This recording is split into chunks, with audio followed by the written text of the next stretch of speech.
Class of 2019 to 2021. Let's just take a quick look at how they're impacting the world at large and their communities.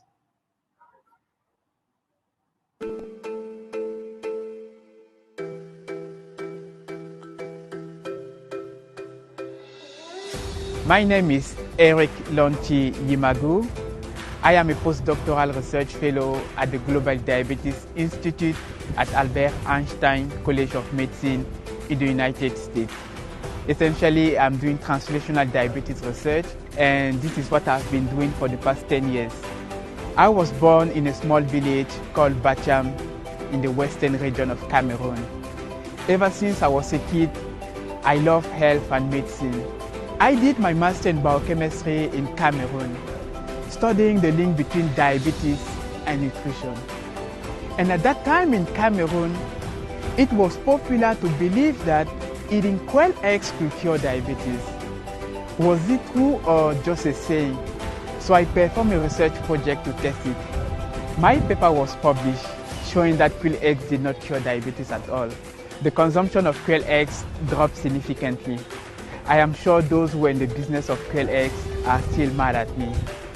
There are many things we don't know yet about diabetes. But one thing is certain, a tsunami of diabetes is coming. If the current trend continues, in 25 years from now, 700 million adults in the world will have diabetes. Africa is estimated to have the highest increase in the number of diabetes cases compared to the rest of the world. But alarmingly, only 1.2% of the global diabetes-related health expenditure is spent in Africa. This means very little is known about the development of the disease in African patients. But what we do know is that diabetes show up differently in people of African ancestry than elsewhere. And that as a result, these cases go unclassified or poorly classified in clinical records. And up to 25% of diagnosed cases have uncertain causes. The uncomfortable truth is our African peers are dying from diabetes, often without even knowing it. Not because it is a fatal disease, but because of the lack of care. This is why long ago I started my journey as a diabetes scientist with the aim to develop novel treatment strategies for diabetes, particularly those that most affect Africa and often lower and middle income countries globally. Studies like this may open the door for potential treatment approach.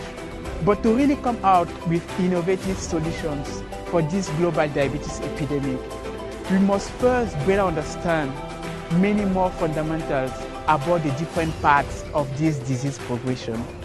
With my colleague at Albert Einstein College of Medicine, we are using highly sophisticated insulin and glucose clamps techniques to develop novel treatment for diabetes. I also supervise a project with partner in Vellore, India. Vellore is a low resources area where there is an unusual prevalence of a rare form of diabetes called MMDM, which stands for malnutrition modulated diabetes. Given the scarcity of this form of diabetes, sometimes we had to go to the community to find these patients before studying them in the hospital. Using these clamp techniques, we are the first to demonstrate that MMDM is a unique form of diabetes, different from the classic type 1 and type 2 diabetes. And MMDM developed due to the inability of the pancreas to produce insulin, a hormone which helps the body use glucose. All these findings helped me to build my skill set to develop solutions for the global diabetes epidemic and in Africa in particular. What about someone in Africa with diabetes who also have a comorbidity with HIV or tuberculosis or hepatitis C or even COVID, or who lack food? There are many unanswered questions, and millions of people are suffering because of this knowledge gap. The challenge for Africa is to bring sophisticated studies that are currently done in other developing continents and apply them in a way that is most relevant to African population and African context. I am one of the very few scientists specialized in performing certain sophisticated techniques such as insulin and glucose clamp techniques, which afford me a great privilege of being invited to collaborate in population study all over the world. So my dream is to build a world-class medical institute dedicated to diabetes research in Africa, an institute that is uniquely adapted to address relevant questions, develop treatment and prevention strategy in an African context, a place where we can train young African scientists to take care of our friends, our beloved family members, and our neighbor, because the future is in Africa. When I think about African cities today, I think of megacities like Lagos, secondary cities like Dakar, economic powerhouses like Johannesburg, or ancient cities like Timbuktu. But we have now reached a critical stage in human history. Africa is the world's second most populous continent, with the fastest growing cities expected to triple by 2050. And 59% of the population lives in peri-urban or informal settlements, often in hazardous zones due to their affordability and proximity to jobs and services. So, what is the nature of these peri-urban settlements? Growth rates are unprecedentedly high. For example, in Namibia, at about 11% per annum compared to only 4% in formal areas.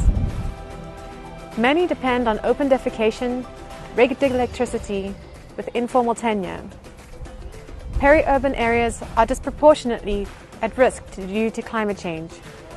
Two of the most deadliest hazards are flood risk and heat exposure, because homes are often constructed in riparian zones and indoor temperatures can be up to 4 to 5 degrees Celsius hotter than ambient temperatures. And with COVID, these vulnerabilities will be worsened, with approximately 100 million people pushed into extreme poverty in sub-Saharan Africa. Thus, peri-urban areas are often larger and more populous than the formal city, but with one big difference: there is no central government. Local authorities are often unable to deal with the sheer magnitude and rate of these changes, while traditional methods of urban planning are incomplete, if not inadequate. You may think that this complex trend is a tidal wave which cannot possibly be addressed, but I'm going to show you something different. Throughout my career, I've been fortunate enough to work with many great conservation biologists, urban planners, community organizers, and when traveling to over 60 countries, I've observed unbounded resilience found within these localities. I found that perhaps there's something that we can learn about adaptation. Until tools for urban planning and design are expanded, and new futures methods are mainstreamed that account for uncertainty, predictions will be grossly inaccurate, and governance and financing will continue to be based on short-termism. Here's what some of the new approaches look like. We envision revisiting Wangari Maathai's Greenbelt vision of restoring functioning, biodiverse green infrastructure across peri-urban catchments, bringing in a planetary health perspective. Green spaces are not only parks, but interlinked systems which support equity, connectivity, and reduce climate hazards.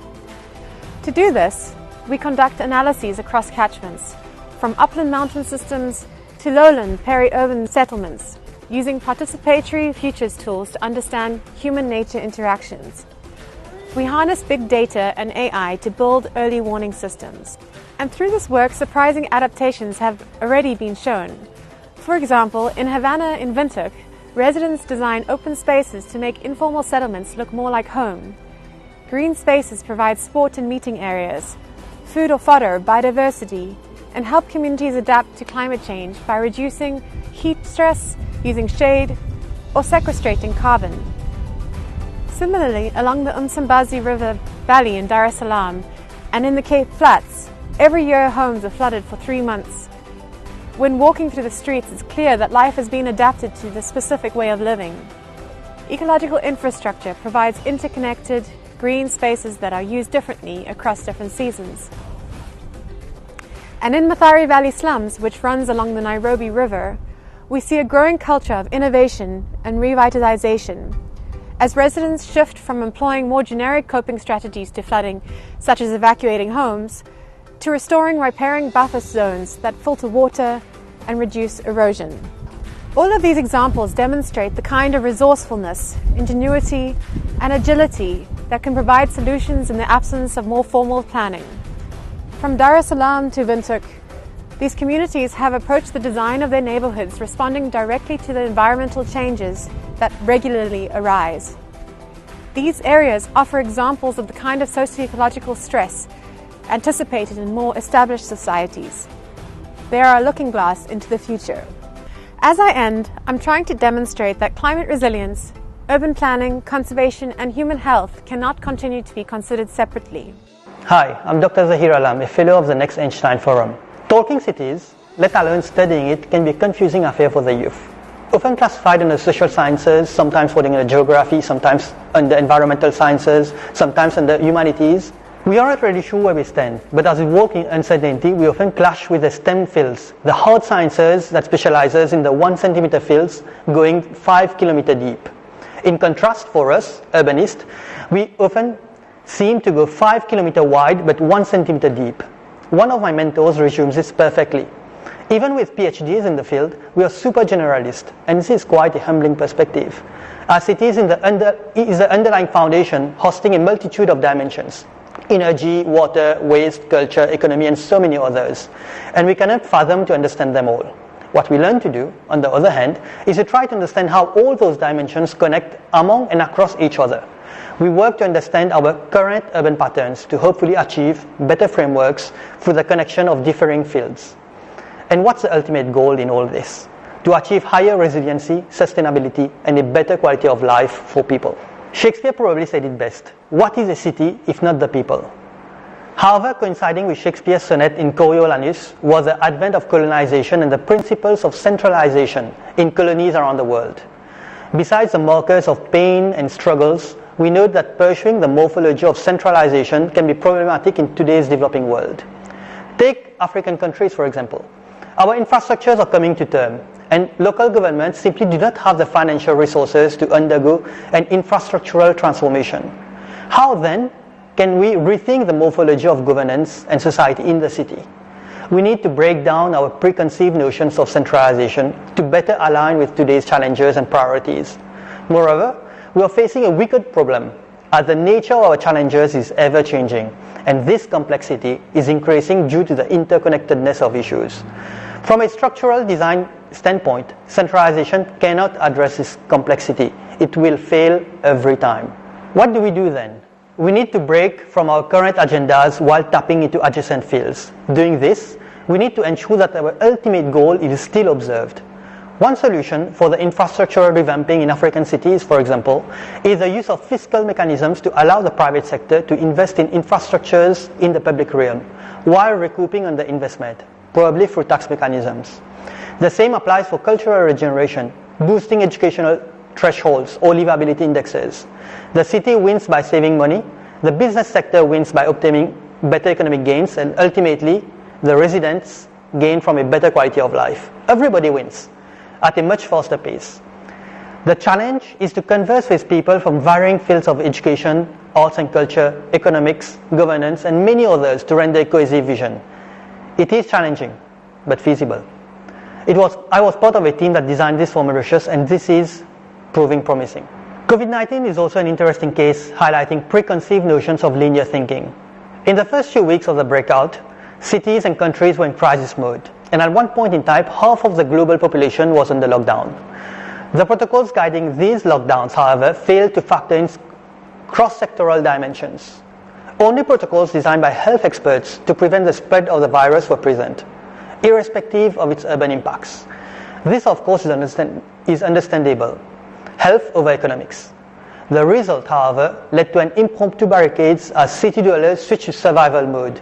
Cases of theft and delinquency were on the rise, grocery stores were running out of goods, havoc in a time of havoc. As the economy of cities, regions and countries suffer from such crises, perhaps one measure to help in this is again the use of fiscal mechanisms to allow private industries to better design urban health responses while also adhering to the long-term tenets of sustainability. This will also lead to economic sustenance. This is key. As in our unfortunate capitalist system of today, where forced consumption is thriving, we need to adopt our approach for short-term solutions with the capacity to deliver quick wins. Short-term solutions cascading to long-term goals. Politicians also like it better. After all, with our fast rate of urbanization, aren't cities where most of the votes will be? So better work on cohesive urban policies as a means of economic, social, and cultural empowerment. We've often channeled incredible resources on how to solve problems caused by cities. Perhaps it's time to look at how we can use urban planning as a resource for solving other problems. Perhaps it's now time that we turn to interdisciplinarity as a means to problem solving. Thank you.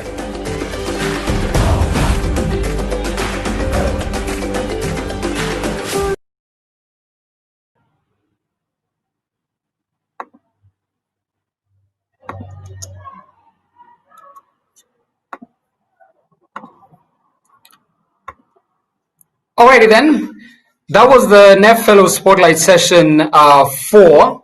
So what happens now, we need to hear your feedback. I have posted it on the chat section. We'd like to get your feedback to know how to improve future editions of the NEF GG, but I'll just do it again. When you go to your comment section on the feed, you just see, let me just repost that, a link where you could just directly go and give your feedback. Then just let us know. Let us know what you thought of the entire event. So now what's going to happen now, we have to keep it moving. We have to keep it absolutely moving. I would like to, at this point, invite Dr. Peter Mate Ado, who's the senior data scientist at AFD. He'll be announcing the data for COVID-19 challenge from AFD.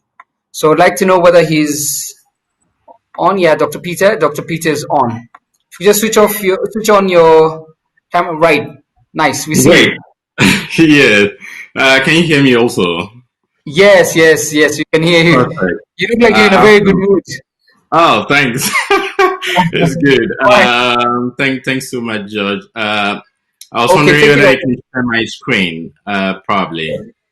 Yes, please. Let me just let you do it. I'll switch off mine, and then you can just carry on.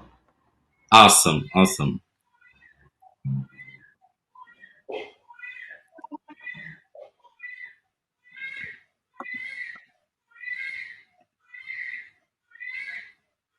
I guess it's up, right?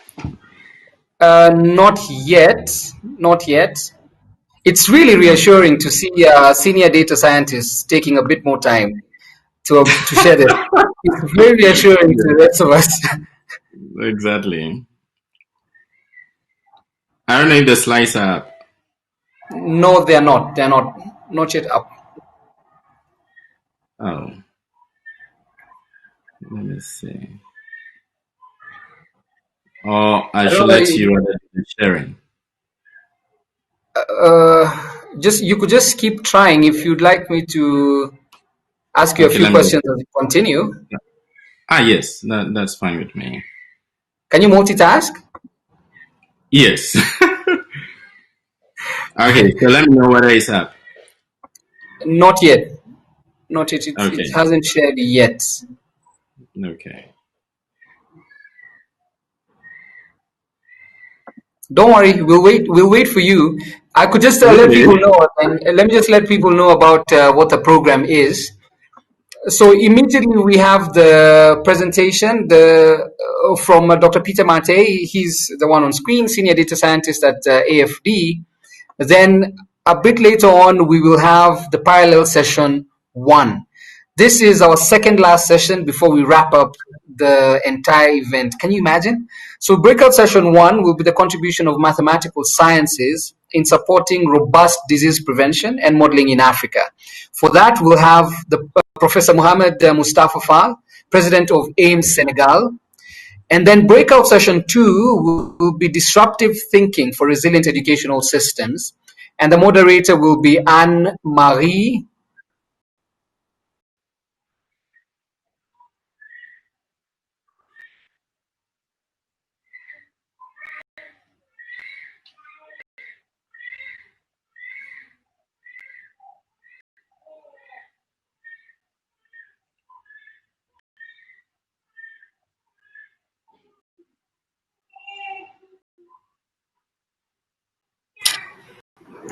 Hi, Peter. It seems we lost connection with Georgie. You can go ahead. Okay. I guess you can see the slides, right? Yes, we. Good. So there is the data for COVID-19 African Challenge. The French Development Agency, together with the Expertise France, and the GovLab, we are soliciting innovative projects and proposals on ways in which we can reuse data in a much more responsible and collaborative way to provide actionable insight for decision making around COVID on the African continent. So it's a call for proposals open to African scientists. We have a lot on the AIDS community, so it's open to African scientists. Obviously, we can also have collaborations with other scientists in other parts of the world, but the idea is to have proposals coming from the continent to address issues on the continent. And so this is an initiative that is pretty open, and we will start the call for proposals from next week, from the 15th of December. You can apply if for great funds if you have innovative ideas on the reuse of data for actionable insights for decision making. And the website is actually available, so it's already up. You have all the information, what we are looking out for, and ways in which you can submit and contribute to this initiative.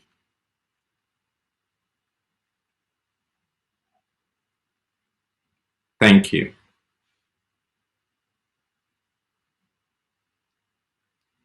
Hello. Yes. So there we go.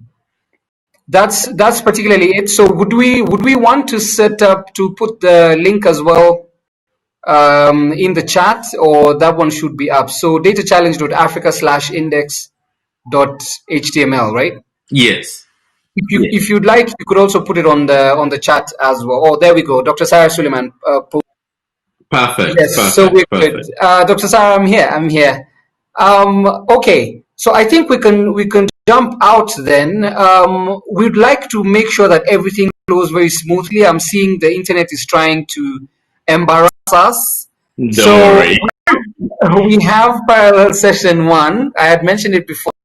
The breakout session, that is a contribution of mathematical sciences in supporting robust disease prevention and modeling in Africa, with Professor Mohamed Mustafa, President of AIM Senegal. And then breakout session 2, disruptive thinking for resilient educational systems, with the Anne-Marie from Canada as the moderator.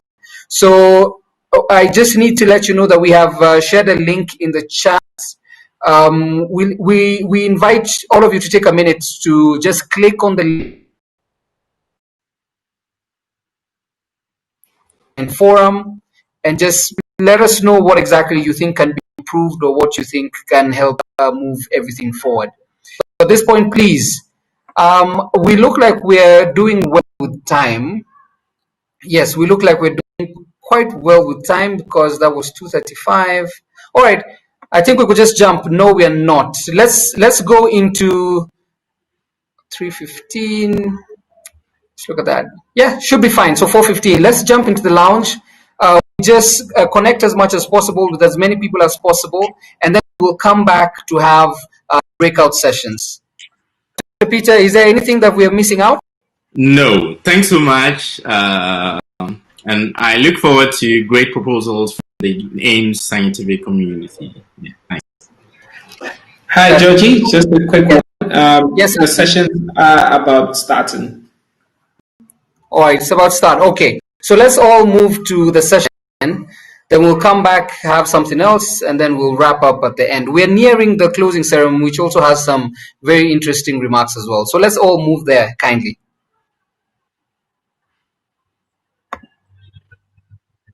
Perfect. Thanks. Bye for now.